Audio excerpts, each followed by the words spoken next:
Okay, so now I'm going to get to talking about sort of why I wanted to just see Night of the Hunter. There's a scene in Blue Velvet that is actually, I know everybody, when they think about David Lynch, they tend to think about that fucked up scene between Frank and Dorothy.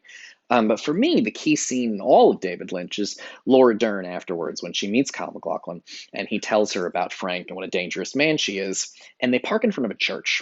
The windows are lit up beautifully and you can hear organ music playing. Can the characters hear the organ music playing? It feels like maybe it's more for me. Um, it's non-diegetic sound rather than being diegetic sound the characters can hear, but maybe they can't hear it. I don't know. Although it would be strange because when her speech gets to the biggest moment, the music also gets to the biggest moment, which makes it feel like the music is for me.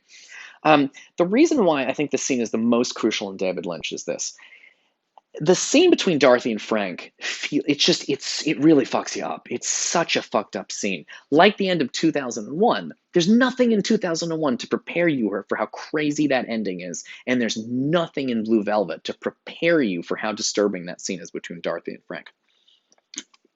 But afterwards, David Lynch provides you with a little bit of a break. But it takes a strange form, and it's really important, I think, to understand this scene, to understand David Lynch. And it's also, I'm going to connect it back to 2001. Laura Dern, Kyle MacLachlan's very upset about the terrible things that he's seen. And he says, "Why are there people like Frank in the world? Why is there so much trouble?" It's a very childish thing to say. He doesn't know he just found out today about the trouble in the world, even though he's like a college student. But again, this movie sort of sets him up like he's a little kid in a lot of ways. Like metaphorically, he seems quite young because he's sort of sexually naive, and so he doesn't have access to sort of the adult world yet. He's right on the border between the adult world and the child's world.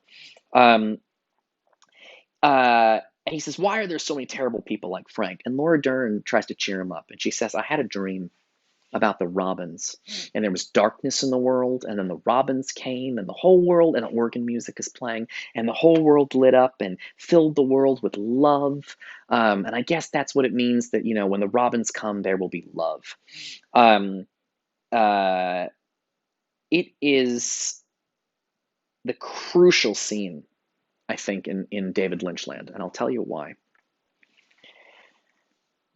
Normally, movies tell you how to feel. They tell you what to think. And I mentioned that 2001 is amazing because it doesn't tell you what to think or how to feel. It's up to you. You can decide what you want to do with it. There's something of that here. A lot of people, Laura Dern's speech and Kyle MacLachlan's, "Why are there people like Frank? Why is there so much trouble in the world?" Like, did you just figure out there's trouble in the world?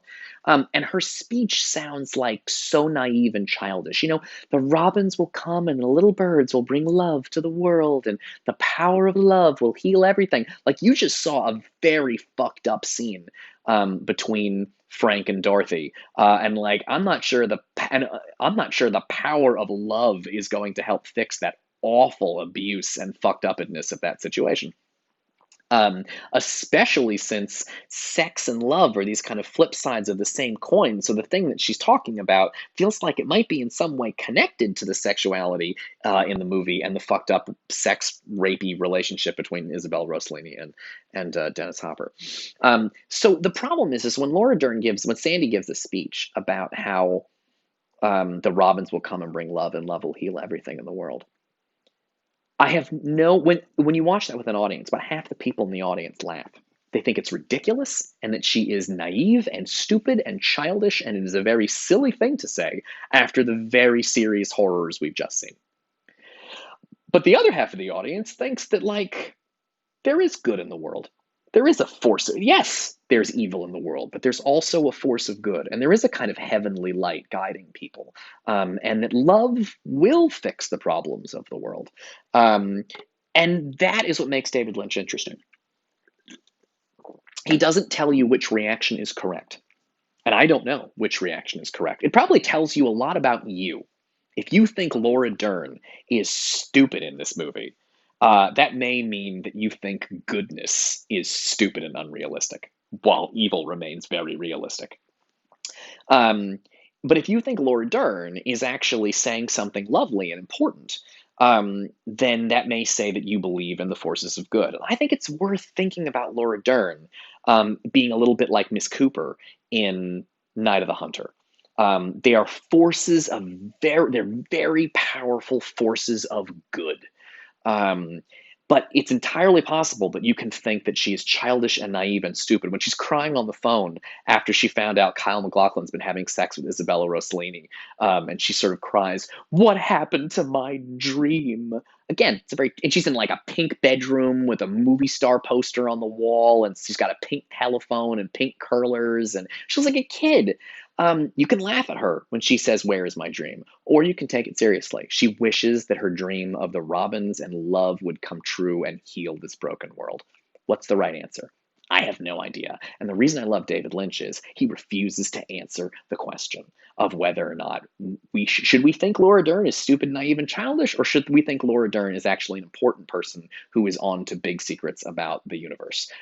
Could go either way, and David Lynch kind of leaves it up to you, and it's what makes it really one of the most important scenes in the movie.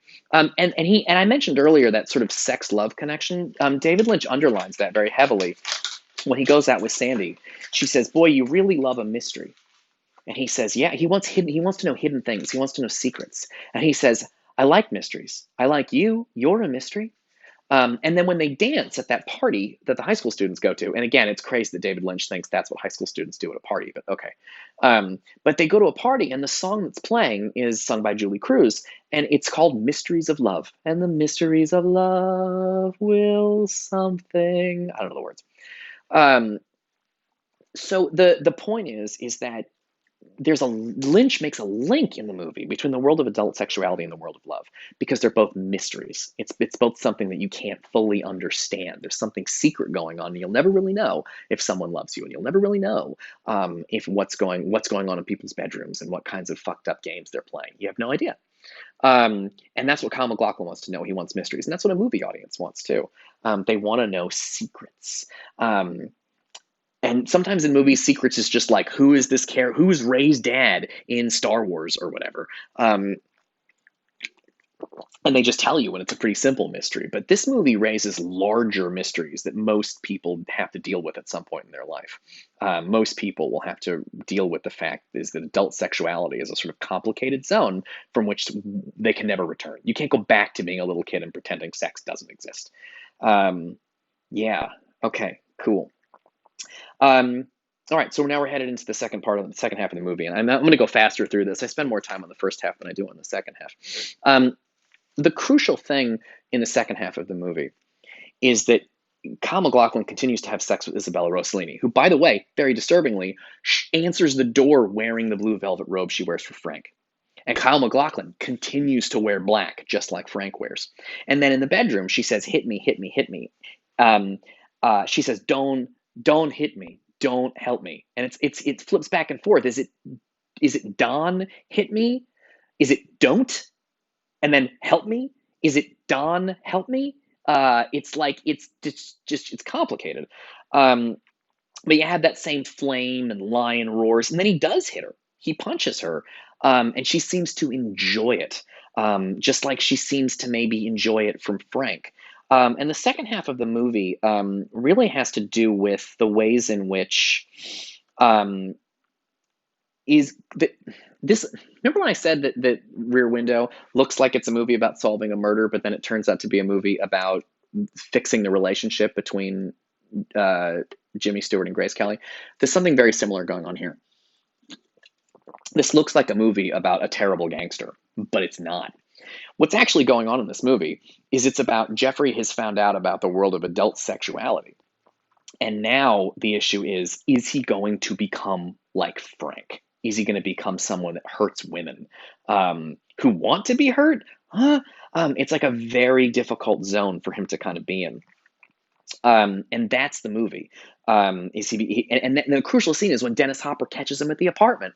There's a scene of Dorothy, and then Frank is here, and Kyle MacLachlan is here, and they look like it's like a mirror. They're both wearing all black, staring at each other, and she's like in between the two of them, and it's symmetrical because the question is he like Frank or not? Okay, next up we're going to talk about Ben. Okay, I'll see you in the next video.